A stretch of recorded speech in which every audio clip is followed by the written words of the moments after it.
بسم اللہ الحمد للہ الصلاۃ والسلام علی رسولہ الکریم اما بعد رب اشرح لی صدری ویسر لی امری واحلل عقدۃ من لسانی یفقہوا قولی آمین یا رب العالمین۔ السلام علیکم ورحمۃ اللہ وبرکاتہ۔ رحیق المختوم میں آج انشاءاللہ تعالی ہم اپنا لیکچر نمبر 25 سٹارٹ کر رہے ہیں، اور آج کا میرا ٹاپک ہے آغاز نبوت، یعنی رسول اللہ صلی اللہ علیہ وآلہ وسلم پر جو نبوت کا جو اعلان ہونے جا رہا ہے، آپ صلی اللہ علیہ وآلہ وسلم مبعوث ہونے جا رہے ہیں، بعثت کا زمانہ شروع ہو رہا ہے۔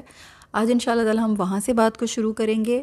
اس سے پہلے ہم نے یہ دیکھا کہ رسول اللہ صلی اللہ علیہ وآلہ وسلم پر یہ جو قرآن مجید کے نزول کا وقت ہے، یا یہ جو رسول اللہ صلی اللہ علیہ وآلہ وسلم کو یعنی نبوت سے سرفراز فرمایا جا رہا ہے، اس سے پہلے جو مجموعی طور پر یعنی ہم نے یہ دیکھا تھا کہ مجموعی طور پر کیا حالت تھی، عمومی طور پر پوری دنیا کی کیا حالت تھی، وہ تمام چیزیں جو عرب سے متعلق تھیں، عرب کے ارد گرد کے ماحول سے متعلق تھیں، ہم نے وہ ساری چیزیں پڑھی۔ وہ ایک پہلا دور سمجھا ہم نے، کیونکہ ہم کتاب الرحیق المختوم سے مطالعہ کر رہے ہیں، لہٰذا ہم اس کو اگر یوں کہیں کہ ہم نے ان کو کچھ پارٹس میں ڈیوائیڈ کیا تو یہ کہنا غلط نہیں ہوگا کہ پہلے حصے میں ہم نے یہ سمجھا تھا کہ عرب کا محل وقوع کیا ہے، عرب کی سرداریاں، عرب کی جو ارد گرد کے جو امپائرز تھے وہاں پہ کون کون سی حکومتیں تھیں، اور پھر کون سے مذاہب تھے، کیا ادیان تھے، کس طرح کے ان کے طریقے تھے، ان کے دین اور ان کی رسومات سے متعلق، ان کی اخلاقی حالت کیا تھی، ان کی اجتماعی حالت کیا تھی، انفرادی حالت کیا تھی، کیسی خرافات میں مبتلا تھے وہ لوگ،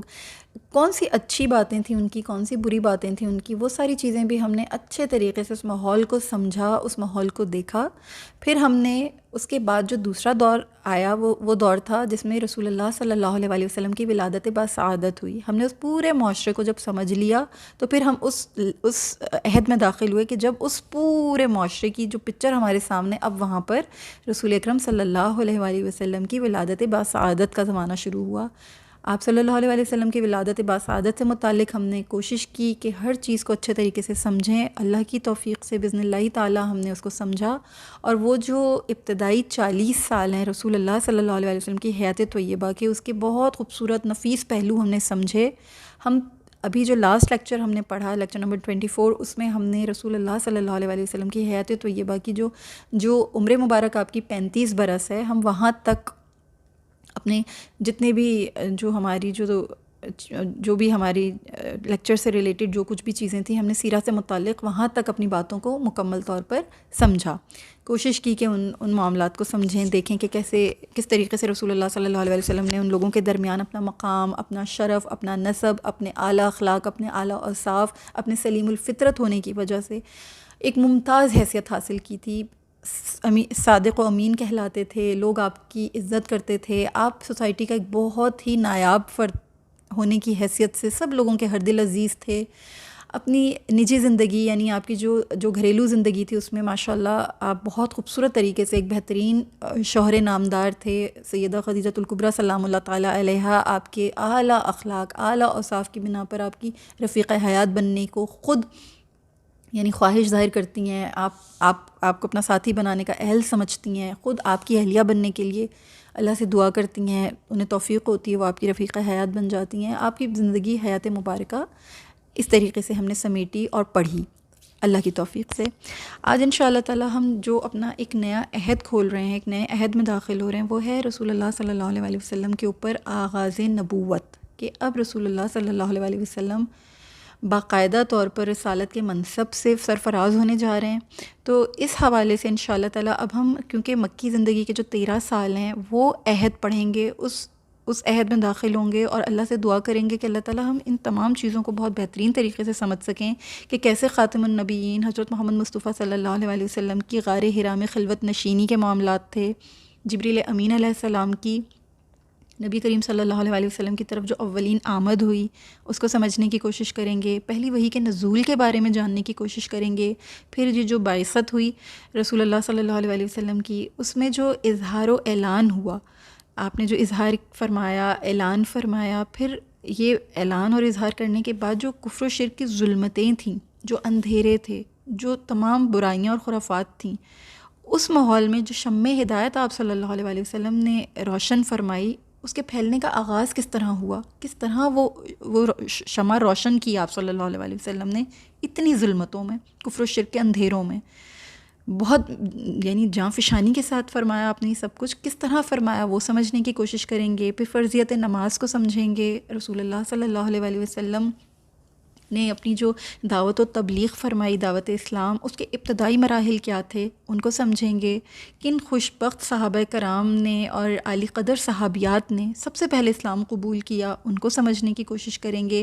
دارالارقم دعوت اسلام کا مرکز بنا، کیسے بنا، کیا وجوہات تھیں، وہ سمجھنے کی کوشش کریں گے.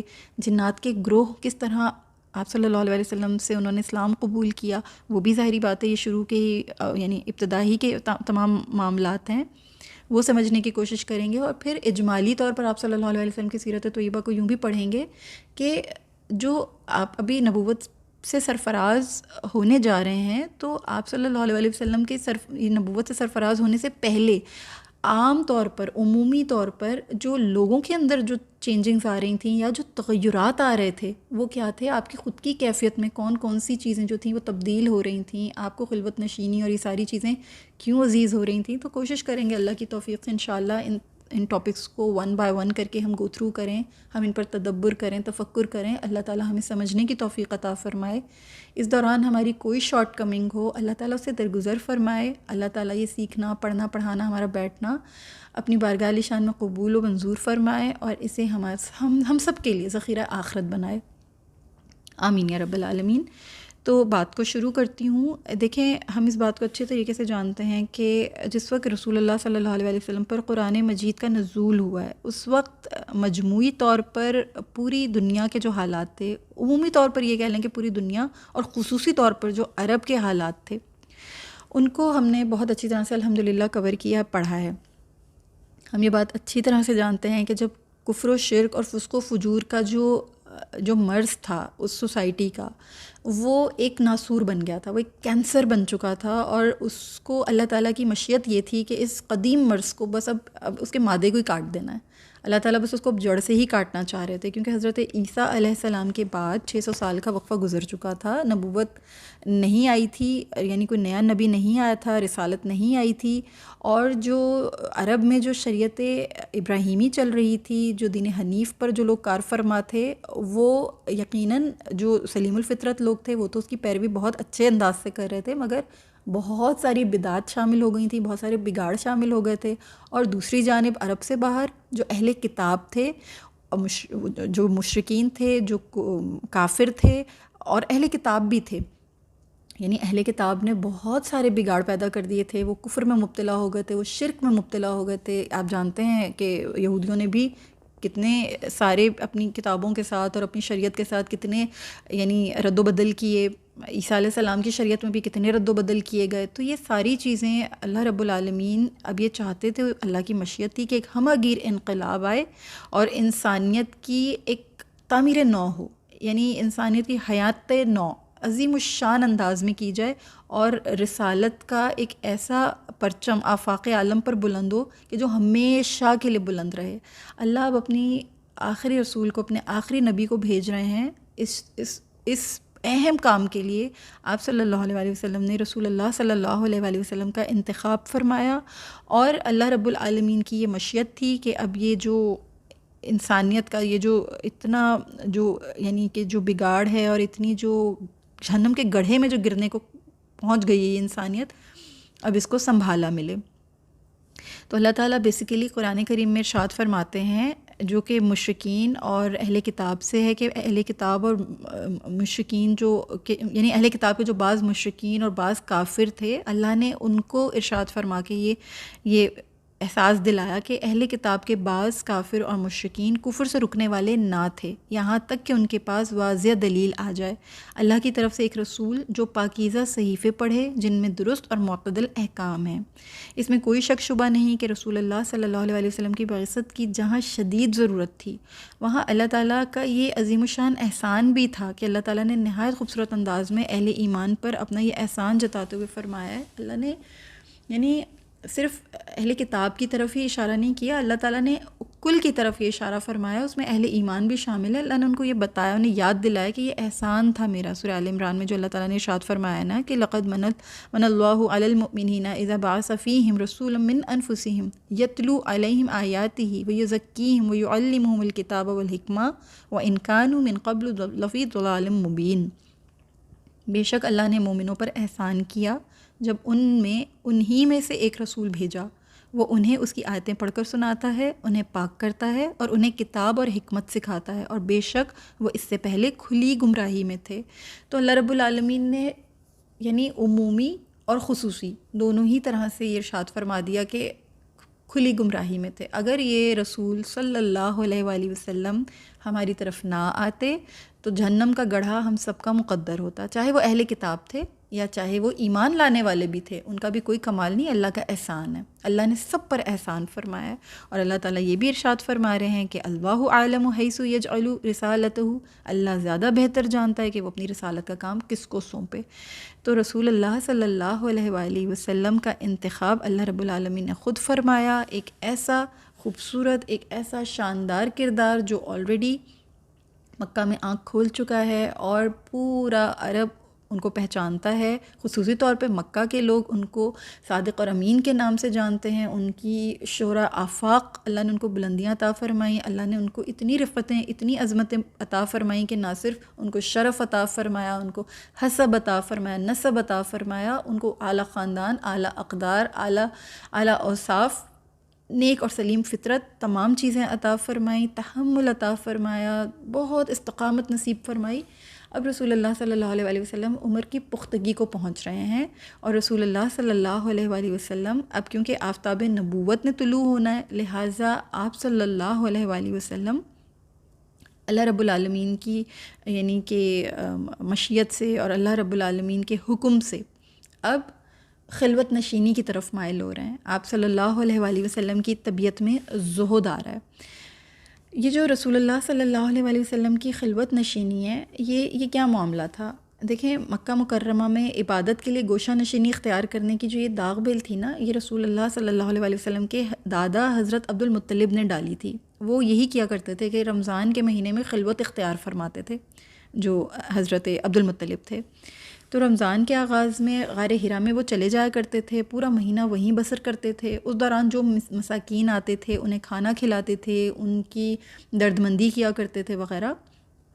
تو یہ چیز جو تھی یہ رسول اللہ صلی اللہ علیہ وآلہ وسلم کے، کیونکہ دادا نے ہی اس کی داغ بیل ڈالی تھی، تو آپ صلی اللہ علیہ وآلہ وسلم چونکہ بے حد حساس انسان تھے، آپ صلی اللہ علیہ وآلہ وسلم اپنی قوم کے شرکیہ عقائد، بت پرستی، باطل تصورات سے شروع دن سے بیزار تھے۔ آپ صلی اللہ علیہ وآلہ وسلم کے اوپر اللہ تعالیٰ نے ایک خاص یعنی ایک جو اپنی رحمت سے جو ایک پردہ ڈال رکھا تھا حفاظت کا، آپ صلی اللہ علیہ وآلہ وسلم کے اوپر وہ ہمیشہ سے رہا آپ کے سامنے، لیکن ایسا کوئی واضح راستہ، معین طریقہ نہیں تھا جس پر آپ مکمل طور پر مطمئن ہو کر عمل پیرا ہو سکیں۔ غار حرا میں رسول اللہ صلی اللہ علیہ وآلہ وسلم کی یہ جو خلوت نشینی تھی، یہ جو آپ صلی اللہ علیہ وآلہ وسلم کی جو عبادت کی کیفیت تھی، یہ واضح طور پر معلوم نہیں ہو سکی ہے کہ آپ وہاں پہ کس طرح سے یعنی کیا سوچا کرتے تھے، کیا آپ کے ذہن میں کیا چیز ہوا کرتی تھی، آپ کیا عبادت کیا کرتے تھے، کس طریقے سے عبادت کیا کرتے تھے۔ تاہم بعض سیرت نگاروں نے مختلف آراء بیان کی ہیں۔ اہل علم کا جو ہے وہ بعض کا کہنا یہ ہے کہ آپ موسیٰ علیہ السلام کی شریعت کے مطابق عبادت فرماتے تھے، بعض یہ کہتے ہیں کہ آپ عیسیٰ علیہ السلام یا نوح علیہ السلام کی شریعت کے مطابق عبادت فرمایا کرتے تھے، لیکن حافظ ابن حجر رحمہ اللہ یہ کہتے ہیں کہ آپ کی عبادت دین ابراہیمی کے مطابق تھی۔ یہی بات حقیقت بھی معلوم ہوتی ہے، کیونکہ دیکھیں بیت اللہ جو آل ابراہیم کا کعبہ ہے، آپ صلی اللہ علیہ وسلم اس کے طواف اور پھر اس کا التزام بھی فرمایا کرتے تھے، تو اس بات سے تقویت ملتی ہے کہ آپ صلی اللہ علیہ وسلم یقیناً دین حنیف پر تھے۔ اور ابن ہشام کی جو سیرہ ہے اس میں بھی انہوں نے یہی فرمایا ہے، انہوں نے یہی کہا ہے کہ آپ صلی اللہ علیہ وسلم یقیناً دین حنیف پر ہی عمل پیرا تھے، دین ابراہیم ہی کی پیروی فرمایا کرتے تھے۔ پھر مزید برآں قرآن مجید کے قرائن سے بھی آپ کے دین حنیف پر یعنی دین ابراہیم پر ہونے کا یعنی ایک ثبوت ملتا ہے، تائید ہوتی ہے اس بات کی، جیسے کہ نزول وحی کے بعد آپ صلی اللہ علیہ وسلم کو ملت ابراہیمی کی پیروی کا حکم ملا ہے۔ اللہ تعالیٰ نے یوں ارشاد فرمایا ہے کہ سورہ نحل میں اللہ تعالیٰ نے ارشاد فرمایا ہے نا کہ ثم اوحینا الیک ان اتبع ملۃ ابراہیم حنیفا وما کان من المشرکین، کہ اے نبی صلی اللہ علیہ وآلہ وسلم پھر ہم نے آپ کی طرف وحی کی کہ ملت ابراہیم کی اتباع کریں جو اللہ کی طرف یکسو تھا اور وہ مشرکوں میں سے نہ تھا۔ ایک اور مقام پہ اللہ تعالیٰ ارشاد فرما رہے ہیں، سورہ انعام کی آیت ہے، میں آپ کے سامنے اسکرین پر بھی چلا رہی ہوں، آپ دیکھ سکتے ہیں کہ اے نبی صلی اللہ علیہ وآلہ وسلم کہہ دیجئے بے شک مجھے میرے رب نے سیدھے راستے کی طرف ہدایت دی ہے، صحیح اعلیٰ اقدار کے حامل دین کی ہدایت، ایک رب کے پرستار ابراہیم کی ملت کی ہدایت، اور وہ مشرکوں میں سے نہیں تھا۔ ٹھیک ہے، تو یہ جو رسول اللہ صلی اللہ علیہ وسلم کی خلوت نشینی تھی کہ آپ صلی اللہ علیہ وسلم نے خلوت نشینی اختیار کی تھی، علامہ زرقانی رحمہ اللہ یہ فرماتے ہیں کہ یہ جو گوشہ نشین ہو کر تدبر و تفکر کرنا تھا نا، ایکچولی یہ چیز عبادت کہلاتا تھا۔ قرآن مجید میں بھی تفکر و تدبر کو ایک مستحسن عمل قرار دیا گیا ہے۔ اللہ تعالیٰ نے اولو الالباب یعنی عقل مند لوگوں کی بھی تعریف کرتے ہوئے دیکھیں فرمایا نا سورہ آل عمران میں کہ وَيَتَفَكَّرُونَ فِي خَلْقِ السَّمَاوَاتِ وَالْأَرْضِ رَبَّنَا مَا خَلَقْتَ هَذَا بَاطِلًا سُبْحَانَكَ فَقِنَا عَذَابَ النَّارِ، کہ یعنی جو تفکر کرنے والے لوگ ہیں، جو غور و فکر کرنے والے لوگ ہیں، اللہ نے ان کی تعریف کی ہے۔ اللہ نے فرمایا کہ اور وہ آسمانوں اور زمین کی پیدائش میں سوچ بچار کرتے ہیں، وہ کہتے ہیں اے ہمارے رب تو نے یہ سب کچھ بے فائدہ پیدا نہیں کیا، تو ہر عیب سے پاک ہے، ہمیں آگ کے عذاب سے بچا۔ تو یہ جو تدبر ہے، تفکر ہے، یہ بہت خاص شان کا حامل ہے، یہ بہت خاص اہمیت رکھتا ہے، ہمارے دین میں بھی اس کی بڑی اہمیت ہے۔ پھر سیدنا ابراہیم علیہ السلام پہ بھی آپ غور کریں کہ انہوں نے کس طرح تفکر و تدبر سے اللہ تعالیٰ کی وحدانیت کی معرفت حاصل کی تھی۔ قرآن مجید میں اس کا ذکر ملتا ہے ہم کو۔ اللہ تعالیٰ سورہ انعام میں فرما رہے ہیں، میں آپ کی اسکرین پر چلاتی ہوں یہ آیات، آپ اس کو دیکھ سکتے ہیں، میں آپ کے سامنے ترجمہ کر دیتی ہوں۔ تو جب اس ابراہیم پر رات چھا گئی تو اس نے ایک ستارہ دیکھا، اس نے کہا یہ میرا رب ہے۔ پھر جب وہ غروب ہو گیا تو کہا میں غروب ہونے والوں کو پسند نہیں کرتا۔ پھر جب اس نے چاند چمکتا ہوا دیکھا تو کہا یہی میرا رب ہے۔ پھر جب وہ غروب ہو گیا تو اس نے کہا اگر میرے رب نے مجھے ہدایت نہ دی تو یقیناً میں گمراہ قوم میں سے ہو جاؤں گا۔ چنانچہ جب اس نے سورج کو جگمگاتا ہوا دیکھا تو کہا یہ میرا رب ہے، یہ سب سے بڑا ہے۔ جب وہ بھی غروب ہو گیا تو اس نے کہا اے میری قوم، بے شک جنہیں تم شریک ٹھہراتے ہو میں ان سے بیزار ہوں، بے شک میں نے اپنا چہرہ اس ذات کی طرف مرکوز کر لیا ہے جس نے آسمانوں اور زمین کو پیدا کیا، میں اسی اللہ کا پرستار ہوں اور میں مشرکوں میں سے نہیں ہوں۔ سبحان اللہ العظیم۔ حضرت ابراہیم علیہ السلام بھی دیکھیں تفکر کیا، تدبر کیا تو اللہ کی وحدانیت اور اللہ کی معرفت انہیں حاصل ہوئی۔ تو یہ جو خلوت اور یہ جو یعنی خلوت کی حالت میں تدبر کرنا، تفکر کرنا، یہ معاملہ در حقیقت اللہ تعالیٰ ہی کی تدبیر کا ایک حصہ تھا۔ اللہ تعالیٰ جس عظیم الشان مقصد کے لیے رسول اللہ صلی اللہ علیہ وسلم کو معمور فرمانا چاہتے تھے، یہ خلوت اسی کی تیاری کا ایک مرحلہ تھا۔ اللہ تعالیٰ نے جس بھی شخصیت کے مقدر میں یہ بات رکھی ہوتی ہے نا کہ وہ انسانی زندگی پر اثر انداز ہو کر اس کا رخ بدل ڈالے، ایک بہت میگنیفیسنٹ ذمہ داری آپ صلی اللہ علیہ وسلم کے کاندھوں پر اللہ تعالیٰ یعنی رسالت کا جو یہ منصب ہے یہ آپ صلی اللہ علیہ وسلم کو اللہ سونپنے جا رہے ہیں۔ تو اللہ تعالیٰ یہ چاہتے تھے کہ آپ صلی اللہ علیہ وسلم پورے ماحول کا جائزہ لیں اور اپنی قوم کے لیے یہ جو فاسد عقیدے ہیں اور یہ جو ان کی جو جہالت ہے، ان کے تہمات ہیں، ان سب کے لیے کوئی بہتر راہ نکالیں۔ اور ہم یہ بات اچھے طریقے سے جانتے ہیں کہ رسول اکرم صلی اللہ علیہ وسلم انتہائی ذمہ دار شخصیت تھے، زندگی اور زمانے کے فرائض کو آپ بہت اچھی طرح سے پہچانتے تھے۔ آپ صلی اللہ علیہ وسلم زندگی کے کسی بھی شعبے میں اپنے جو ادائے فرض تھے ان سے پہلو تہی نہیں کیا کرتے تھے، آپ بہت احسن طریقے سے نبھایا کرتے تھے ان تمام معاملات کو۔ اس لیے آپ کا غار ہرا کی سنسان تنہائی میں بیٹھنا یہ زندگی سے فرار کا آئینہ دار نہیں تھا، معاملہ اس کے برعکس تھا۔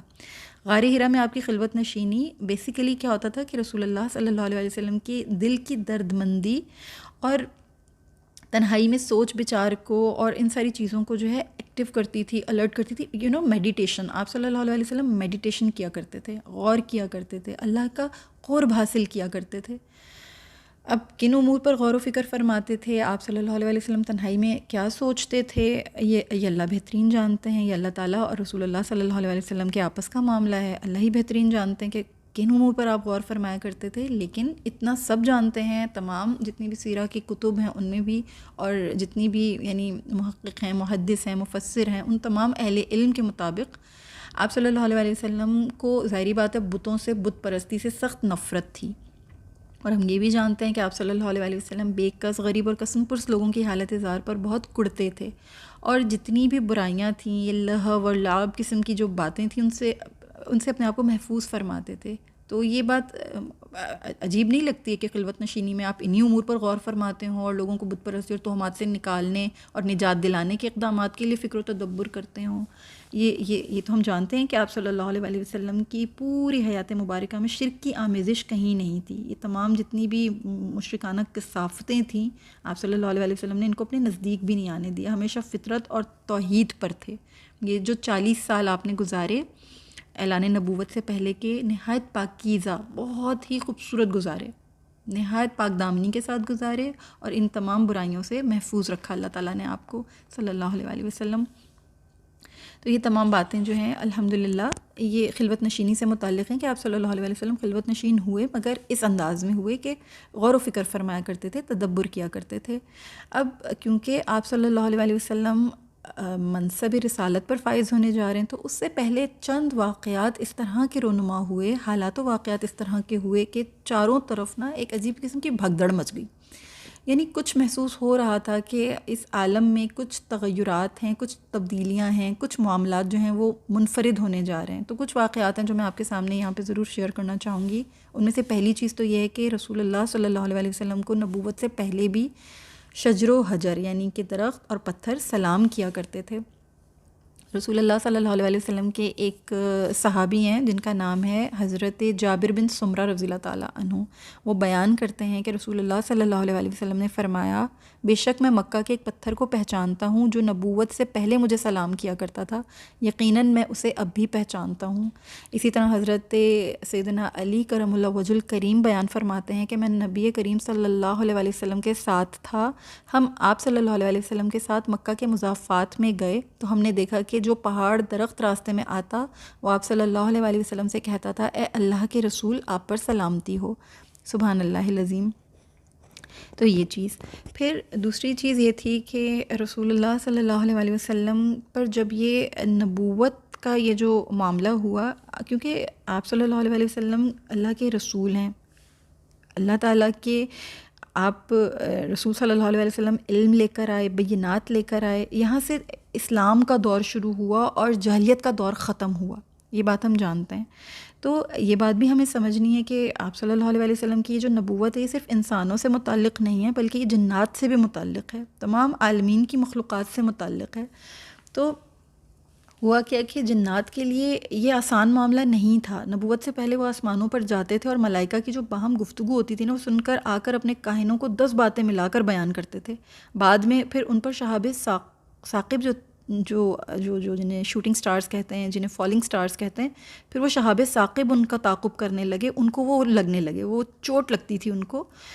تو ابھی میں آپ کے ساتھ یہ بھی ذکر کرتی ہوں کہ کس طریقے سے ہوا تھا۔ حضرت ابن عباس ان سے یعنی کہ مروی، میں آپ کے سامنے ایک روایت ہے، اس کی پوری تفصیل آپ کے سامنے رکھوں گی، اور پھر یہ بھی بتاؤں گی کہ یہ جو تحقیق حال جاننے والے جن تھے وہ کس طرح سے مسلمان ہوئے تھے، کیا ہوا تھا۔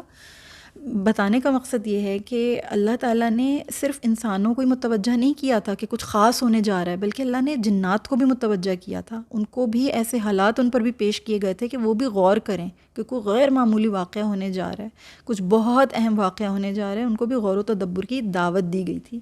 انہیں بھی یہ بتایا گیا تھا کہ کچھ غیر معمولی قسم کے جو ہیں ہونے جا رہے ہیں حالات و واقعات۔ تو ہوتا کیا تھا، حضرت سیدنا ابن عباس رضی اللہ تعالیٰ عنہ سے مروی ہے کہ رسول اللہ صلی اللہ علیہ وسلم پر یہ جو جنات کا یہ جو واقعہ ہے میں آپ کے سامنے یوں رکھتی ہوں۔ پہلے میں آپ کو یہ پورا قصہ پیچھے سے سمجھاتی ہوں کہ اللہ تعالیٰ نے جب یہ رسول اللہ صلی اللہ علیہ وسلم کو فائز فرمایا تھا نا، اس سے پہلے عرب میں کاہن و نجومی یہ دعویٰ کیا کرتے تھے کہ ان کے موکلات جو ہیں وہ آسمانوں پر جاتے ہیں اور آسمانوں کی خبریں لے کر آتے ہیں۔ اس کو اللہ تعالیٰ نے قرآن مجید میں اس بات کا تذکرہ ان الفاظ میں فرمایا ہے، آپ کے سامنے اسکرین پر چل رہے ہیں کہ بے شک ہم نے آسمانی دنیا کو ستاروں سے زینت دے کر سجایا ہے، اور ہر سرکش شیطان سے خوب حفاظت کرنے کے لیے وہ عالم بالا کی طرف کان نہیں لگا سکتے، اور انہیں مار بھگانے کے لیے ان پر ہر طرف سے شہاب پھینکے جاتے ہیں، اور ان کے لیے دائمی عذاب ہے مگر جو کوئی ایک آدھ بات اچانک اچک کر لے جائے تو نہایت چمکتا ہوا شعلہ اس کے پیچھے لگ جاتا ہے. یہ جو شہاب ثاقب ہے نا، یہ بیسیکلی شوٹنگ سٹارز اور فالنگ سٹارز جیسے میں نے آپ کو بتایا ابھی، انہیں bright streak of light meteorites بھی کہتے ہیں. یہ پورے یونیورس میں یہ انتہائی تیز رفتاری کے ساتھ یہ گھومتے پھرتے رہتے ہیں، اور جب بھی شیاطین عالم بالا میں جاتے تھے نا تو وہ ان پر بارش کی طرح پڑتے تھے، اور وہ ان کا جو بھی جس حصے پہ پڑتے تھے وہ جل جاتا تھا. اب جب رسول اللہ صلی اللہ علیہ وآلہ وسلم کی جب یہ بعثت کا زمانہ آیا تو ہوا کیا کہ یہ جو نظام تھا یہ بہت زیادہ سخت کر دیا گیا. یعنی یہ جو شہاب ثاقب تھے یہ اتنی زور سے لگنے لگ گئے جنات کو کہ ان کا بیٹھنا وہاں پر مشکل ہو گیا. قرآن مجید اس صورتحال کو جنات کے الفاظ میں یوں بیان کرتا ہے، یہ میں آپ کے سامنے اسکرین پہ چلا رہی ہوں، آپ اس کو دیکھ سکتے ہیں کہ اللہ تعالیٰ اللہ رب العالمین یوں ارشاد فرما رہے ہیں کہ اور یعنی جنات نے ان الفاظ میں یوں یہ آپس میں یہ بات کری تھی، اور اللہ تعالیٰ نے قرآن کریم میں اس کو اس طرح سے ارشاد فرمایا کہ اور بے شک ہم نے آسمان کو ٹٹولا تو اسے سخت پہرے داروں اور شہابوں سے بھرا ہوا پایا، اور یقیناً ہم آسمان کے ٹھکانوں میں سن لینے کو بیٹھا کرتے تھے، چنانچہ اب جو سننے کی کوشش کرتا ہے تو وہ ایک شہاب کو اپنی گھات میں پاتا ہے. تو یہ قرآن کریم کے الفاظ ہیں سورہ جن کے، ٹھیک ہے، آیت نمبر 8 اور 9 میں. پھر ہوا کیا تھا کہ رسول اللہ صلی اللہ علیہ وآلہ وسلم جب حضرت عبداللہ بن عباس رضی اللہ تعالیٰ عنہما سے جو میں آپ کو روایت بیان کر رہی ہوں وہ یہ ہے کہ جنات آسمان کی طرف جاتے تھے اور وہی کو سن لیا کرتے تھے. کوئی ایک کلمہ ان کے کان میں پڑ جاتا تھا تو یہ 10 باتیں اپنے پاس سے ملا لیتے تھے. جو بات انہوں نے آسمان سے سنی ہوتی وہ تو سچ ہوتی تھی، لیکن جو باتیں وہ خود شامل کرتے تھے وہ سراسر باطل ہوتی تھیں. اس سے پہلے ان پر ستارے یعنی شہاب ثاقب نہیں پھینکے جاتے تھے. نبی کریم صلی اللہ علیہ وآلہ وسلم کی بعثت کے بعد یہ اپنی پرانی جگہوں پر بیٹھتے تو ان پر شہاب ثاقب کی ضرب پڑتی تھی. جہاں وہ شہاب ثاقب لگ جاتا وہ حصہ جل جاتا. بالآخر جنات نے ابلیس سے شکایت کی. ابلیس کہنے لگا زمین میں ضرور کوئی نیا واقعہ پیش آیا ہے جس کی ہمیں ابھی تک خبر نہیں ملی. چنانچہ اس نے ہر طرف اپنے کارندے پھیلا دیے. اچانک انہوں نے نبی کریم صلی اللہ علیہ وآلہ وسلم کو دیکھا. اس وقت آپ صلی اللہ علیہ وآلہ وسلم نخلا کے 2 پہاڑوں کے درمیان نماز ادا کر رہے تھے. انہوں نے آ کر شیطان کو بتایا تو اس نے کہا ارے ہاں یہی وہ معاملہ ہے جو زمین میں تازہ تازہ پیش آیا ہے. یہ جامع ترمذی کی بھی ہے میں بھی یہ حدیث موجود ہے اور مسند احمد میں بھی موجود ہے.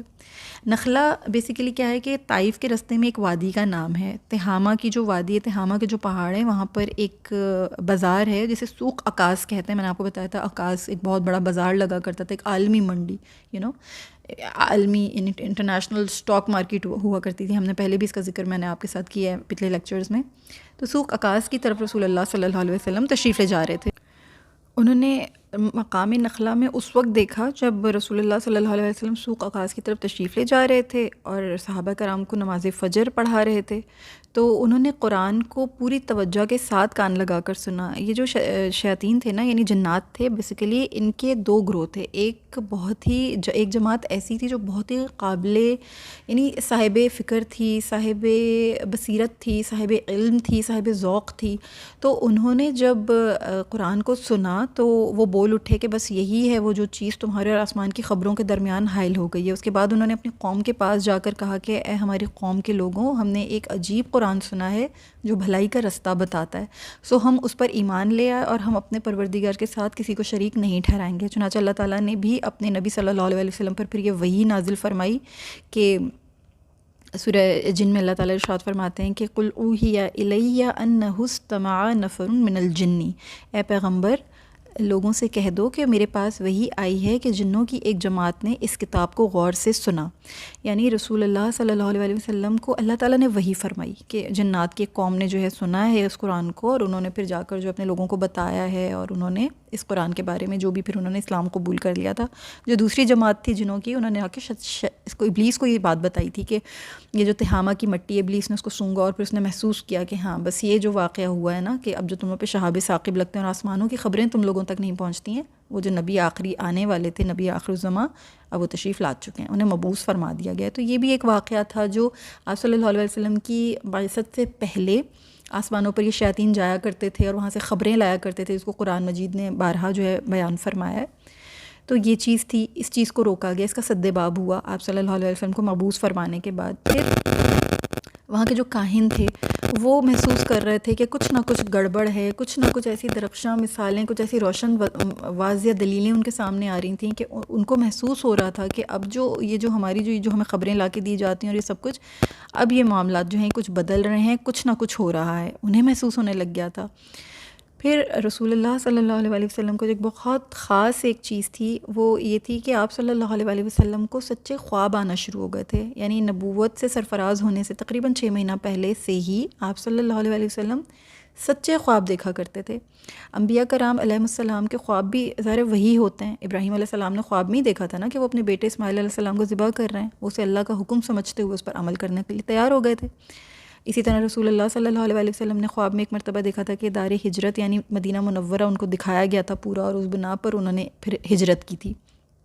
اسی طرح رسول اللہ صلی اللہ علیہ وسلم نے نبوت ملنے کے بعد مدینہ میں خواب میں ایک مرتبہ دیکھا تھا کہ آپ بیت اللہ کا طواف کر رہے ہیں، چنانچہ آپ صلی اللہ علیہ وسلم اسے اللہ کا حکم سمجھے تھے اور پھر صحابہ کرام کے ساتھ آپ عمرہ ادا کرنے کے لیے روانہ ہو گئے تھے۔ تو یہ جو خواب ہوتے ہیں انبیاء علیہ السلام کے، یہ بھی ایکچولی اللہ کی طرف سے ایک وحی ہی ہوتی ہے، اور بیداری میں وحی کے نزول سے پہلے وحی کی اس نوعیت کا آغاز کر دیا جاتا ہے تاکہ انبیاء کے لیے بیداری کے عالم میں جو وحی کا نزول ہو وہ ان کے لیے قابل برداشت ہو جائے۔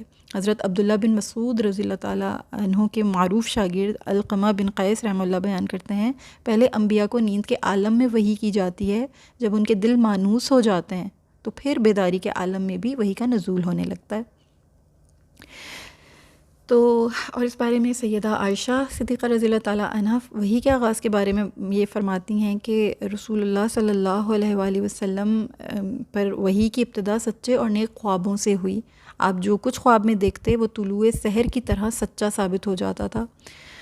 تو سبحان اللہ العظیم، رسول اللہ صلی اللہ علیہ وآلہ وسلم جو کچھ بھی رات کو دیکھتے تھے، آپ صلی اللہ علیہ وآلہ وسلم طلوع سحر پہ یعنی فلق الصبح کی نہایت خوبصورت انداز میں جو ہے آپ اس کو دیکھ لیا کرتے تھے، اور جو کچھ بھی یعنی رات کو آپ کو دکھایا جاتا تھا صبح حقیقت میں وہ سامنے ہوتا تھا۔ تو سبحان اللہ العظیم، یہ بھی آپ صلی اللہ علیہ وسلم کے لیے جو تھی ایک اس طرح کا معاملہ تھا کہ سچے خواب آنا شروع ہو گئے تھے نبوت سے سرفراز ہونے سے تقریباً 6 مہینہ پہلے۔ اور رسول اللہ صلی اللہ علیہ وسلم یہ فرماتے ہیں کہ مومنوں کے سچے خواب جو ہیں وہ نبوت کا 46واں حصہ ہیں، یعنی آپ صلی اللہ علیہ وسلم نے نبوت کا 46واں جز قرار دیا ہے۔ آپ صلی اللہ علیہ وسلم نے فرمایا کہ مومن کا خواب نبوت کے 46ویں حصوں میں سے ایک حصہ ہے۔ علماء اس کی وضاحت کرتے ہوئے لکھتے ہیں کہ وحی کے نزول کا دورانیہ 23 برس تھا۔ اس مدت میں سے پہلے 6 ماہ کے دوران وحی سچے خوابوں پر مشتمل تھی۔ یہ کل مدت کا 46واں حصہ ہے۔ خواب کے سچا ہونے میں آدمی کی بحالت بیداری سچا ہونے کا بھی بڑا عمل دخل ہے۔ رسول اللہ صلی اللہ علیہ وسلم نے فرمایا، قیامت کے قریب مومنوں کے خواب جھوٹے نہیں ہوں گے۔ سب سے زیادہ سچے خواب دیکھنے والا وہ شخص ہوگا جو بات میں سب سے زیادہ سچا ہوگا۔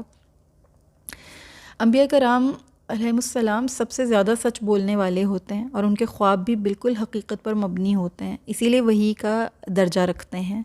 رسول اللہ صلی اللہ علیہ وسلم اصدق الصادقین تھے۔ نبوت سے پہلے بھی آپ صلی اللہ علیہ وسلم صادق و امین کے القاب سے معروف تھے، اور بعد میں بھی ظاہر ہے آپ کے اصدق الصادقین میں کسی کو کوئی شک نہیں ہے۔ آپ صلی اللہ علیہ وسلم پر بھی دیگر انبیاء علیہ السلام کی طرح وحی کا نزول سچے خوابوں کے ذریعے سے کیا گیا، اور یہ سلسلہ آپ صلی اللہ علیہ وسلم کی وفات تک جاری رہا۔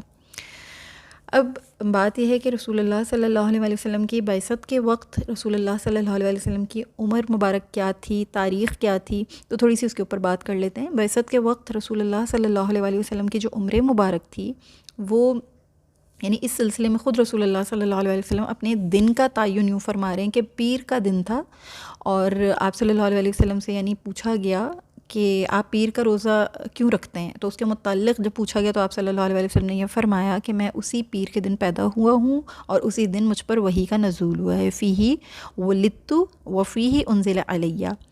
یہ فرمایا آپ صلی اللہ علیہ وسلم نے کہ میں اسی پیر کے دن یعنی پیر کے دن پیدا ہوا اور اسی دن مجھ پر وحی کا نزول ہوا۔ مہینے میں جو ہے مہینے کے متعلق اختلاف پایا جاتا ہے۔ بعض علماء یہ کہتے ہیں کہ نزول وحی کا آغاز ربیع الاول کے مہینے میں ہوا، بعض کہتے ہیں کہ رمضان کا مہینہ تھا، لیکن جو رمضان کا مہینہ کہتے ہیں وہ اس قرآن مجید کی یہ جو آیت ہے شہر رمضان الذی انزل فیہ القرآن، وہ اس سے استدلال کرتے ہیں، ٹھیک ہے، یعنی رمضان کا مہینہ وہ ہے جس میں قرآن مجید نازل کیا گیا۔ جو پہلے موقف کے حاملین ہیں وہ یہ کہتے ہیں کہ قرآن مجید لیلۃ القدر میں بیت العزہ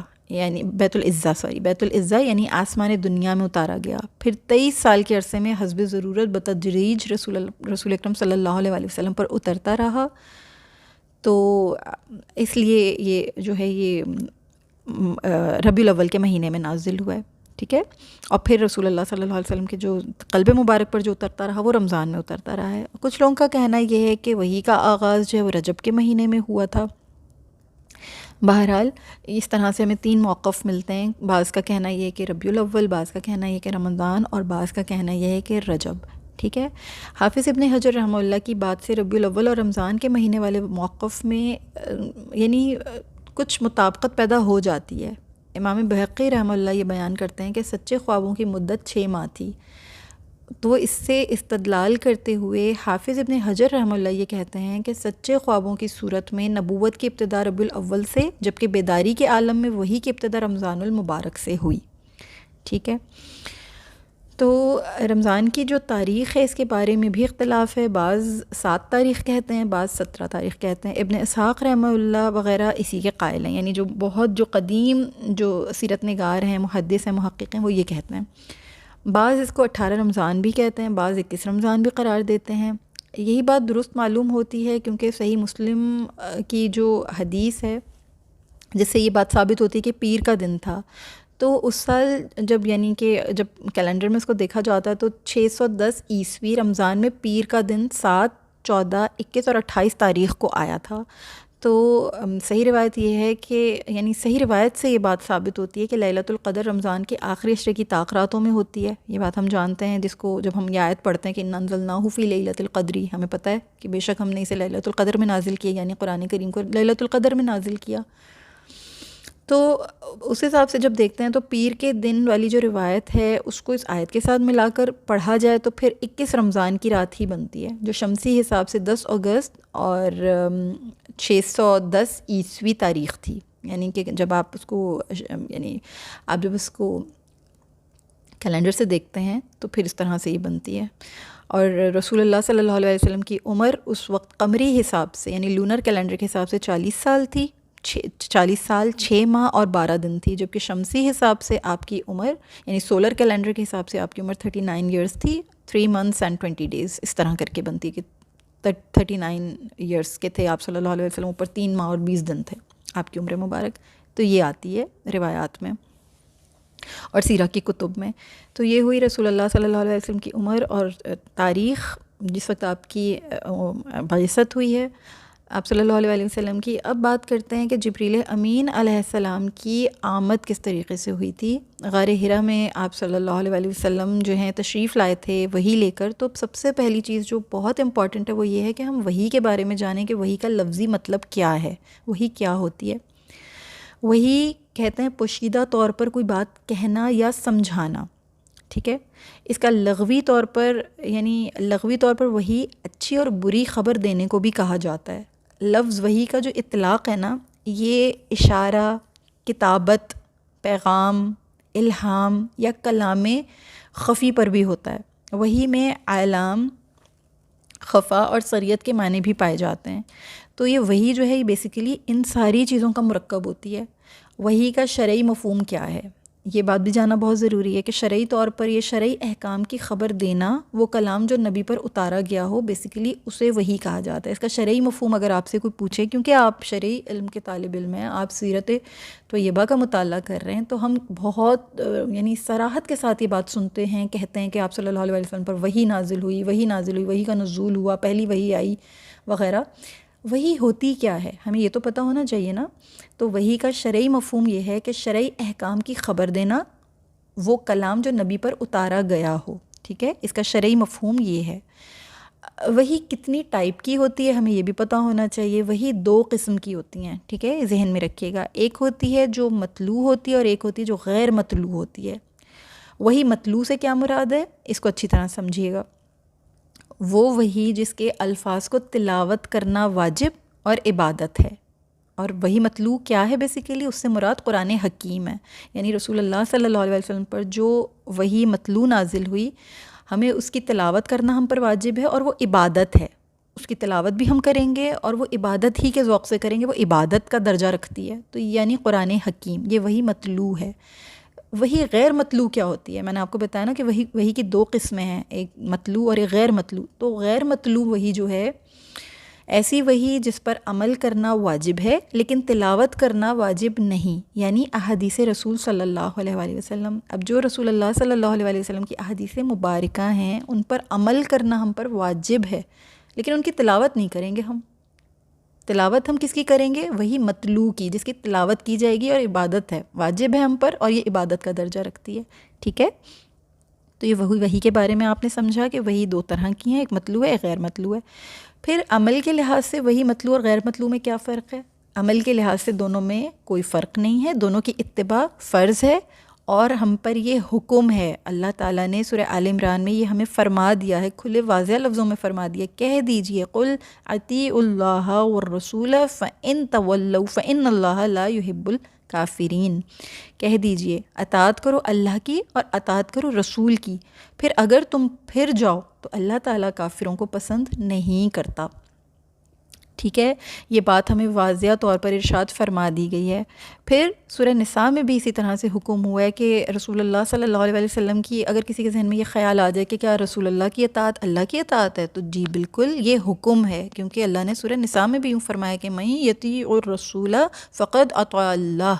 جس نے رسول کی اطاعت کی اس نے اللہ کی اطاعت کی. تو سورہ نساء کی یہ آیت بھی ہمارے سامنے آتی ہے کہ رسول اللہ صلی اللہ علیہ وسلم کی اطاعت ہی ایکچولی اللہ کی اطاعت ہے. اور اس سے پہلے اللہ تعالیٰ آل عمران میں بھی فرما رہے ہیں کہ اطاعت کرو اللہ کی اور اطاعت کرو رسول کی. تو یہاں پر ہمارے لیے یعنی کنفیوز ہونے کے لیے اللہ تعالیٰ نے کوئی راہ نہیں چھوڑی، حجت تمام کر دی گئی ہے کہ اللہ کی اطاعت میں ہی رسول اللہ کی اطاعت ہے اور رسول اللہ کی اطاعت میں ہی اللہ کی اطاعت ہے. تو اس میں کوئی یعنی کہ ڈفرینس نہیں ہے، کچھ بھی ڈفرینشیٹ نہیں کیا گیا. اب بات آتی ہے کہ رسول اکرم صلی اللہ علیہ وآلہ وسلم پر جو وحی کا آغاز ہوا وہ کس طریقے سے ہوا. ہمیں پتہ ہے کہ سچے خواب آنا شروع ہو گئے تھے، سچے خوابوں کی صورت میں شروع ہوا تھا یہ. پھر ایک وہ دن آیا جب رسول اللہ صلی اللہ علیہ وآلہ وسلم غار حرا میں تشریف فرما تھے اور اچانک فرشتہ یعنی جبریل امین نے آ کر آپ صلی اللہ علیہ وآلہ وسلم سے یہ فرمایا، یہ کہا اقرا، پڑھو. آپ نے فرمایا ما انا بقاری، میں پڑھا ہوا نہیں. رسول اللہ صلی اللہ علیہ وسلم نے جب یہ فرمایا تو اس فرشتے نے، رسول اللہ صلی اللہ علیہ وسلم خود یہ فرماتے ہیں کہ اس فرشتے نے مجھے پکڑ کر خوب بھینچا یہاں تک کہ میری قوت برداشت جواب دینے لگی. پھر اس نے مجھے چھوڑ دیا اور کہا اقرا، پڑھو. میں نے پھر جواب دیا میں پڑھا ہوا نہیں، ما انا بقاری. اس نے مجھے پھر دوبارہ پکڑ لیا اور بھینچا یہاں تک کہ میری قوت برداشت جواب دینے لگی. اس نے مجھے چھوڑ کر پھر کہا اقرا، پڑھو. میں نے پھر کہا کہ میں پڑھا ہوا نہیں. یہ مطلب 3 دفعہ یہ ہوا. اس نے مجھے تیسری بار پکڑ کر خوب بھینچا، پھر چھوڑ دیا اور کہا اقرا بسم ربک الذی خلق خلق الانسان من علق اقرا وربک الاکرم.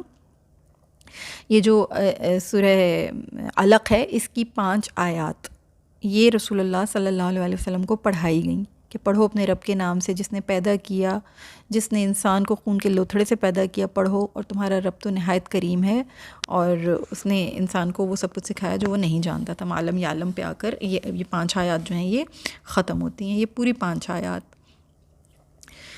تو رسول اللہ صلی اللہ علیہ وسلم پر اس طریقے سے جو ہے یہ آیتیں جو ہیں یہ پڑھائی گئیں اور پہلی وحی کا یوں نزول ہوا رسول اللہ صلی اللہ علیہ وآلہ وسلم پر.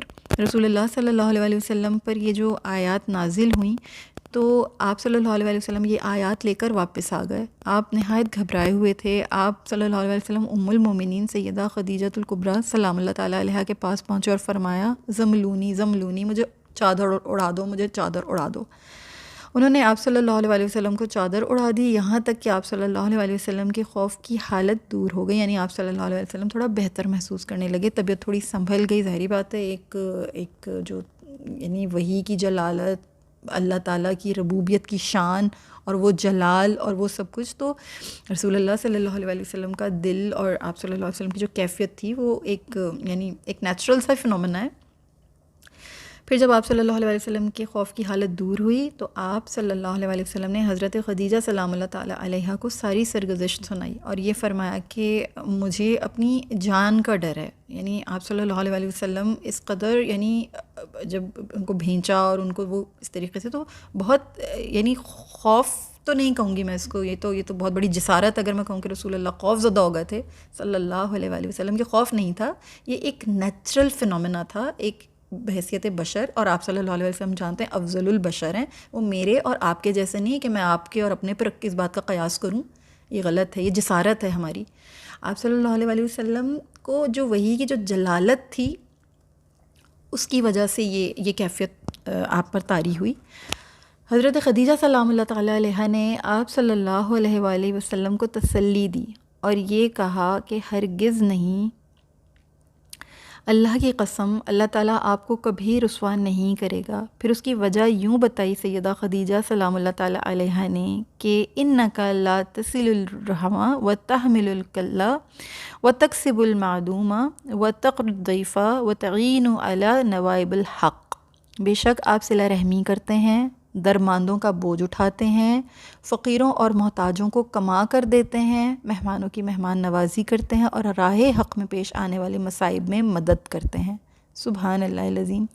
آپ یہاں سے اندازہ کیجئے کہ سیدہ خدیجہ سلام اللہ تعالیٰ علیہ نے جتنی بھی یہ جو اپنی فراست سے کتنی زیرک تھیں، کتنی صاحب فراست خاتون تھیں، کہ یہ جو نزول وحی کا واقعہ ہوا ہے، رسول اللہ صلی اللہ علیہ وسلم نے اس عظمت و جلالت، اس ہیبت کو جب آپ سے بیان فرمایا ہے، تشریف لائے ہیں، تو اسی وقت سیدہ خدیجہ سلام اللہ تعالیٰ علیہ نے اندازہ کر لیا کہ میرے جو شوہر عالی قدر ہیں، یہ ان کی طبع مبارک جو ہے کچھ ناساز ہے، اور ابھی یہ اس حالت میں نہیں ہے کہ یہ تھوڑا سا جو ہے میں ان کے ساتھ جو ہے سوال در سوال کہ کیا ہوا، کیسے ہوا، ایسا کیوں ہو گیا آپ کے ساتھ، چلیں میں آپ کو ڈاکٹر پہ لے جاؤں، یا یہ وہ جس طرح یوزولی خواتین جو ہے گھبراہٹ ایک پینک پھیلا دیتی ہیں. انہوں نے ان کو صورتحال کو نارمل ہو جانے تک ان کو بالکل اپنے آپ کو بالکل کمپوزڈ رکھا، کوئی معلوم نہیں کی وجہ، کچھ معلوم کرنے کی کوشش نہیں کی کہ کیا ہوا ہے، کیا صورتحال تھی، کوئی تفصیل نہیں پوچھی، کوئی کوشچن نہیں پوچھا، بالکل آپ کو بیزار نہیں کیا کسی بات سے، آپ کو مکمل آرام و راحت کا موقع دیا. جب آپ کی گھبراہٹ دور ہو گئی پھر تفصیلات معلوم کیں. سائیکیٹرسٹ، سائیکالوجسٹ جب ریسرچ کرتے ہیں تو بڑی بڑی ریسرچ کے بعد انہوں نے یہ نتیجے نکالے ہیں کہ گھبرائے ہوئے شخص کو پہلے پرسکون ہونے کا موقع دیا جائے، پھر اس سے سوالات کیے جائیں. یہ بات بڑی تحقیق اور جستجو کے بعد آج سامنے آئی ہے، لیکن جناب سیدہ خدیجۃ الکبریٰ سلام اللہ تعالیٰ علیہا 1500 سال پہلے انسانی نفسیات کی ان باریکیوں سے بخوبی آگاہ تھیں. سبحان اللہ، یہ ان کی فراست ہے، ان کا فہم ہے. پھر ایک بہت خوبصورت پوائنٹ جو میں آپ لوگوں کو یہاں پر آپ لوگوں کے سامنے لاؤں گی کہ جتنی بھی انہوں نے باتیں کی نا رسول اللہ صلی اللہ علیہ وسلم کا حوصلہ بڑھانے کے لیے، وہ ساری کی ساری ہیومن بیس پہ ہیں، یعنی ہیومینیٹیرین بیسس پر ہیں. کوئی بات اس میں ایسی نہیں ہے کہ وہ یہ کہہ رہی ہیں کہ نہیں آپ تو اللہ کی راہ میں بہت روزے رکھتے ہیں، آپ تو بہت عبادت کرتے ہیں، آپ تو بہت نیک انسان ہیں، آپ تو بہت صدقہ و خیرات کرتے ہیں، آپ تو ہر وقت ذکر اذکار میں مشغول رہتے ہیں. وہ ساری باتیں وہ کر رہی ہیں جو انسانیت کی معراج ہیں، انسانیت کی بنیاد ہیں.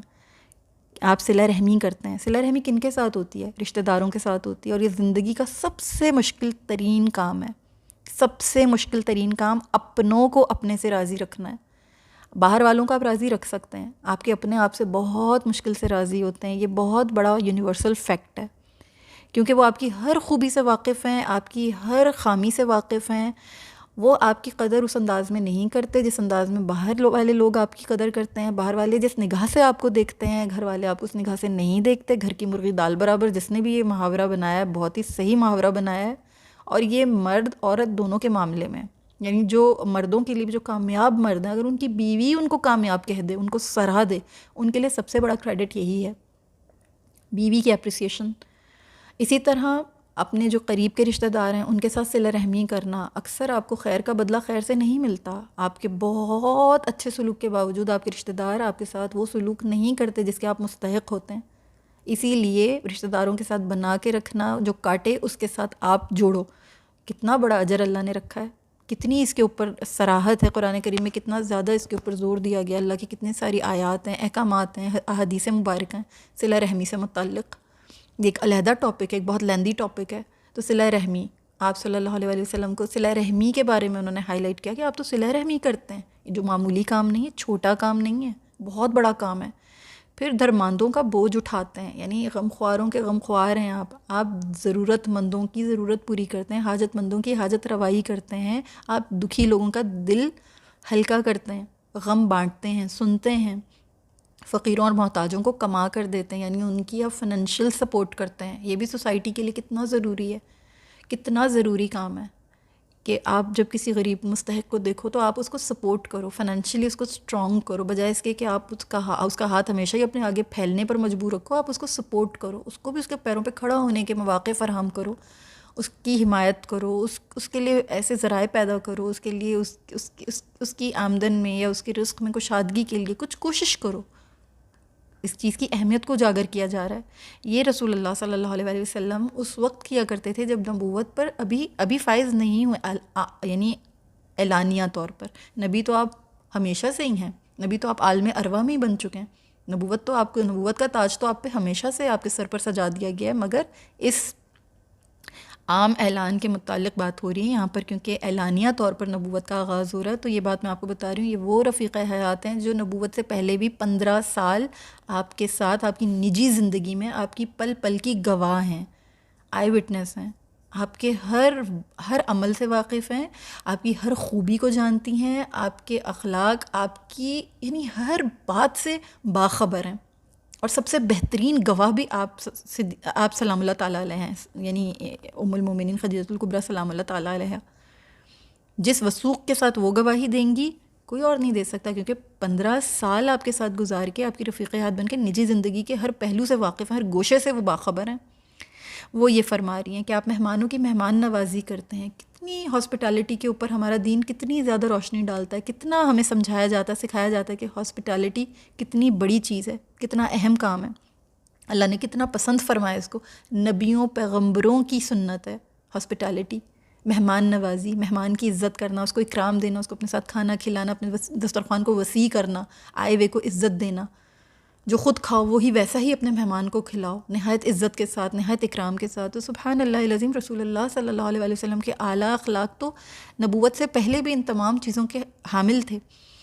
پھر راہ حق میں پیش آنے والے مصائب میں مدد کرتے ہیں، یعنی اللہ کی راہ میں جو کچھ بھی کسی کے ساتھ کوئی مشکل ہو، پریشانی ہو، آپ تو اللہ کی رضائیں اس وقت بھی حاصل کر رہے ہیں جب یعنی اعلانیہ طور پر آپ نبی نہیں ہیں، آپ تو اس وقت بھی راہ حق میں لگے ہوئے، آپ تو حق کی راہ میں کوششیں کرتے ہیں، مصائب میں لوگوں کی مدد کرتے ہیں، جستجو کرتے ہیں۔ آپ صلی اللہ علیہ وآلہ وسلم ہر دور میں ہی ایک اعلیٰ نمونہ ہے، نہ صرف یہ کہ رسالت کے منصب سے سرفراز ہونے کے بعد آپ نمونہ بنے، آپ کی حیات طیبہ تو سراسر یعنی عظمت و رفت کا ایک شاہکار ہے، اوج کمال پہ ہے، سبحان اللہ العظیم۔ تو یہ تمام چیزیں ان بیسس پر آپ فرما رہی ہیں کہ جن بیسس پر وہ آپ کو 15 سال اتنا کین آبزرو کر چکی ہیں، اتنا آپ کو باریک بینی سے وہ دیکھ چکی ہیں، اور پھر یہ ججمنٹس دے رہی ہیں، پھر یہ بات ان کو کہہ کے ان کا حوصلہ بڑھا رہی ہیں کہ اے نبی، اے محمد صلی اللہ علیہ وآلہ وسلم، آپ کو اللہ تعالیٰ اس طرح سے رسوا نہیں ہونے دے گا، اللہ تعالیٰ آپ کو اس طرح ضائع نہیں ہونے دے گا، آپ کس بات پہ جو ہے وہ گھبرا رہے ہیں، آپ گھبرائیں نہیں۔ یہ کہنا کہ رسول اللہ صلی اللہ علیہ وسلم خوفزدہ ہو گئے تھے، میں اس بات سے بہت بہت اختلاف رکھتی ہوں، مجھے اس بات سے بالکل بھی یعنی میں ایگری نہیں کرتی، اور میں آپ لوگوں کو بھی یہی کہوں گی کہ اس طرح کا خیال اپنے ذہنوں میں بھی نہیں آنے دیجیے گا۔ رسول اللہ صلی اللہ علیہ وسلم ایسی یعنی کہ بہت بہت بہادر اور بہت بہت ہی یعنی آپ کا قلب جو تھا وہ بہت مضبوط تھا۔ یہ منزل قرآن ہے، یہ ڈگمگا جانے والی جگہ نہیں ہے۔ رسول اللہ صلی اللہ علیہ وسلم کا قلب میرے اور آپ کے قلب کی طرح قیاس نہ کیجیے، یہ منزل قرآن ہے، اس نے اس کلام کو تھاما ہے جس کو پہاڑ نہ تھام پائے۔ اللہ تعالیٰ خود فرماتے ہیں کہ اگر یہ کلام یعنی قرآن کریم اگر پہاڑوں پر نازل کر دیا جاتا تو وہ خشیت سے ریزہ ریزہ ہو جاتے، لیکن یہ میرے پیارے آقا کریم صلی اللہ علیہ وآلہ وسلم کا قلب اطہر ہے جو اس کلام کو سنبھال پایا۔ تو یہ معمولی دل نہیں تھا جو اس وقت یوں بیان کیا جائے کہ دہل گیا، دھڑک گیا، اور یوں اس طرح نہیں، ان کو ان الفاظ میں بیان کرنا، اس کو قیاس غلط انداز میں نہ کیجیے گا۔ ایک وحی کی جلالت تھی، اور یہ ایک نیچرل فنومینا ہے کہ اللہ کا کلام ہے، اللہ کا فرشتہ ہے، پورے جلال کے ساتھ اللہ کی وحی نازل ہوئی ہے، اللہ کا کلام آپ صلی اللہ علیہ وسلم کے قلب اطہر پہ لایا گیا ہے. تو یہ چیزیں جو ہیں سمجھنے کی، اللہ ہمیں سمجھنے کی توفیق عطا فرمائے. پھر یہ کہ سیدہ خدیجہ سلام اللہ تعالیٰ علیہا رسول اللہ صلی اللہ علیہ وسلم کو مزید تشفی دینے کے لیے اور مزید ان کے دل کو وہ کرنے کے لیے، اطمینان قلب کے لیے، انہیں اپنے چچا زاد بھائی ورقہ بن نوفل کے پاس لے کر گئیں. وہ ان کے پاس تشریف لے کر گئیں، ان کو لے کر گئیں اور جا کر ان کو بتایا. ہم نے پڑھا ہے ورقہ بن نوفل کے بارے میں کہ یہ زمانہ جاہلیت میں جو ہیں انہوں نے عیسائیت قبول کر لی تھی، اور یہ کیونکہ اہل کتاب تھے اور بہت عالم تھے، اور یہ جو آخری نبی الزماں کے آنے کی جو بشارتیں تھیں یہ دیا کرتے تھے حضرت خدیجہ سلام اللہ تعالیٰ علیہا کو. تو ان سے ایک دل کو وہ کرنے کے لیے، ایک تسلی تشفی دینے کے لیے رسول اللہ صلی اللہ علیہ وسلم کہ اس معاملے کو ان کے پاس بھی لے کر گئیں اور ان سے جو ہے یہ تمام واقعہ جو ہے بیان کیا. وہ اس وقت جو ہیں وہ ایک کافی عمر رسیدہ تھے، بینائی کھو چکے تھے. انہوں نے حضرت خدیجہ سلام اللہ تعالیٰ علیہا سے یہ کہا کہ یعنی رسول اللہ صلی اللہ علیہ وسلم نے جب یہ تمام واقعہ جو کچھ بھی انہوں نے دیکھا بیان فرمایا، تو ورقہ بن نوفل نے یہ کہا کہ یہ تو وہی ناموس یعنی وہی لانے والا فرشتہ ہے جسے اللہ تعالیٰ نے حضرت موسیٰ علیہ السلام پر نازل فرمایا تھا. پھر ورقہ بن نوفل کہنے لگے، کاش میں آپ کے زمانہ نبوت میں توانا اور جوان ہوتا، کاش میں اس وقت تک زندہ رہوں جب آپ کی قوم آپ کو نکال دے گی. رسول اللہ صلی اللہ علیہ وسلم نے پوچھا، کیا میری قوم مجھے نکال دے گی؟ ورقہ رضی اللہ تعالیٰ عنہ نے کہا کہ جی ہاں، جب بھی کوئی بندہ اس طرح کا پیغام لایا جیسا آپ لائے ہیں تو اس سے دشمنی ہی کی گئی ہے. اگر مجھے آپ کا زمانہ نصیب ہوا تو میں آپ کی بھرپور مدد کروں گا. اس کے بعد ورقہ جلد فوت ہو گئے اور ادھر وحی کا سلسلہ بھی وقتی طور پر رک گیا. تو یہ جو امام ابن ہشام رحمہ اللہ ہیں، ابن اسحاق رحمہ اللہ، یہ اسے ابتدائی وحی کی کیفیت کے بارے میں جو روایت بیان کی ہے وہ یہ ہے کہ اس میں رسول اللہ صلی اللہ علیہ وسلم نے فرمایا، میں سویا ہوا تھا کہ جب حضرت جبریل امین ریشم کے کپڑے پر لکھی ہوئی ایک تحریر لائے اور مجھ سے کہا اسے پڑھو. اچھا، یہ روایت جو ہے یہ بظاہر بخاری و مسلم کی جو سیدہ عائشہ صدیقہ والی جو حدیث ہے نا اس کے خلاف ہے، جس میں صراحت کی گئی کہ نزول وحی کی ابتدا بیداری کی حالت میں ہوئی، خوابوں کے حالات واقعات نزول وحی سے پہلے کے ہیں وغیرہ. امام سہیلی نے اس بارے میں یہ فرمایا ہے کہ دونوں احادیث میں تطبیق یوں ممکن ہے کہ حضرت جبریل امین رسول اللہ صلی اللہ علیہ وسلم کے پاس حالت بیداری میں آنے سے پہلے ایک دفعہ ہو سکتا ہے خواب میں بھی آئے ہوں، تاکہ آپ صلی اللہ علیہ وسلم کے لیے وحی کی جلالت کو برداشت کرنا آسان ہو جائے، کیونکہ نبوت کا معاملہ بہت عظیم معاملہ ہے اور اس کا بوجھ بہت بھاری ہے. انسان بہرحال ظاہر کمزور ہے، تو گویا نزول وحی کی تمہید اور آپ صلی اللہ علیہ وسلم پر اللہ تعالیٰ کی جو خصوصی مہربانی تھی، اس کے بارے میں کچھ باتیں اس طرح کی ہیں جو سمجھنی بہت ضروری ہیں. پہلی بات یہ کہ یہ جو رسول اللہ صلی اللہ علیہ وسلم پر یہ جو آیات نازل ہوئیں، یہ واقعہ رسول اللہ صلی اللہ علیہ وسلم پر یہ جو خوف و ہراس طاری ہوا، اس بات کا ثبوت ہے کہ آپ رسالت کے طلبگار اور منتظر نہیں تھے، بلکہ اللہ رب العالمین نے اپنا پیغام دنیا میں پھیلانے کی جو ذمہ داری آپ کو دی تھی یہ وہبی طور پر سونپی تھی، یعنی اللہ کی طرف سے خاص تھی. اس سے واضح ہوتا ہے کہ وحی سے آپ کے کسی اندرونی خیال یا باطنی منصوبے کی تکمیل نہیں ہوئی تھی. آپ صلی اللہ علیہ وسلم یعنی یہ خود سے نہیں چاہ رہے تھے. آپ تو اس معاملے کا گمان بھی نہیں کر سکتے تھے، آپ نے تو گمان بھی نہیں کیا تھا کہ اس قسم کی آپ کی سوچ بچار نہیں تھی، آپ کو یہ امید نہیں تھی، آپ اس میں مبتلا نہیں تھے کہ میں ایک دن جو ہے مجھے نبوت مل جائے گی اور میں لوگوں کو اللہ کی دعوت کی طرف مائل کرنے لگوں گا اور یہ سب کچھ. یہ کچھ ایسے مستشرقین ہیں جنہوں نے اس قسم کے خود ساختہ خیالات ظاہر کیے ہیں. علمان الحفیظ وہ اس قسم کی باتیں کرتے ہیں اور رسالت اور نبوت کے سلسلے میں شک و شبہات پیدا کرنے کی کوشش کرتے ہیں. اللہ معاف کرے، استغفر اللہ العظیم. کے رسول اللہ صلی اللہ علیہ وسلم جو ہیں وہ خود سے چاہتے تھے، خود سے سوتے تھے. نہیں، ایسا بالکل نہیں تھا. رسول اللہ صلی اللہ علیہ وسلم نے کبھی بھی اس طرح کی خواہش ظاہر نہیں کی. اس کی ایک بہت آپ کو ایک بڑی واضح مثال میں آپ کو دیتی ہوں کہ دیکھیں جب موسیٰ علیہ السلام کو نبوت سے سرفراز ان کو بھی جب کیا گیا تھا، کوہ طور پہ بلایا گیا تھا، یعنی کوہ طور پہ وہ گئے تھے، وہ تو اپنی جو ان کی جو اہلیہ تھیں ان کے ساتھ وہ نکلے تھے اور جنگل میں ان کو آگ کی ضرورت پیش آئی تھی. سورہ طٰہٰ پڑھیے گا، سورہ طٰہٰ میں اس چیز کا اللہ تعالیٰ نے جو واقعہ بھی بیان کیا ہے کہ وہ تو ان کو تو نبوت کے وہی نہیں تھی، ان کو تو وہم و گمان میں بھی نہیں تھا کہ مجھے جو اچانک میں آگ لینے کے لیے جاؤں گا اور اچانک سے مجھے نبوت سے سرفراز کر دیا جائے گا. گئے تو وہ آگ لینے کے لیے تھے اپنے خاندان کے لیے، لیکن واپس آئے تو نبوت سے سرفراز ہو چکے تھے، تو ان پر بھی اچانک ہی یہ واردات ہوئی تھی۔ اور اسی طرح رسول اللہ صلی اللہ علیہ وسلم پر بھی اچانک ہی یہ سب منظر جو تھا یہ آپ صلی اللہ علیہ وسلم کے سامنے آیا تھا۔ تو رسول اللہ صلی اللہ علیہ وسلم کا حضرت جبریل امین کو اپنی آنکھوں سے بیداری حالت میں دیکھنا اس حقیقت کی قوی دلیل ہے کہ وہی انسان کا ذاتی اور داخلی معاملہ نہیں ہے، بلکہ اس کے برعکس ایک خارجی حقیقت کی جلوہ گری ہے۔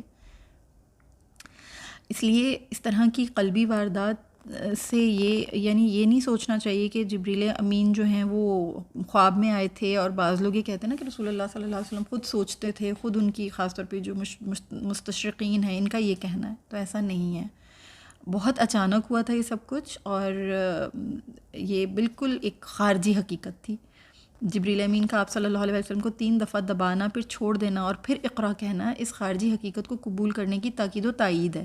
اس سے اس خیال کی تردید ہو جاتی ہے کہ رسول اللہ صلی اللہ علیہ وسلم جو ہیں وہ ذاتی طور پہ یا نفسی طور پر خیالات تھے آپ صلی اللہ علیہ وسلم کے، اور اس لیے جو ہے یہ سب کچھ ہوا۔ نہیں، ایسا نہیں ہے۔ اللہ تعالیٰ جو ہیں وہ اس طرح سے اپنے نبیوں کو جب رسالت کے منصب پہ فائز فرماتے ہیں تو اپنی حکمت سے اور اپنی ہی تدبیر سے فرماتے ہیں، اور یہ اچانک ہوتا ہے۔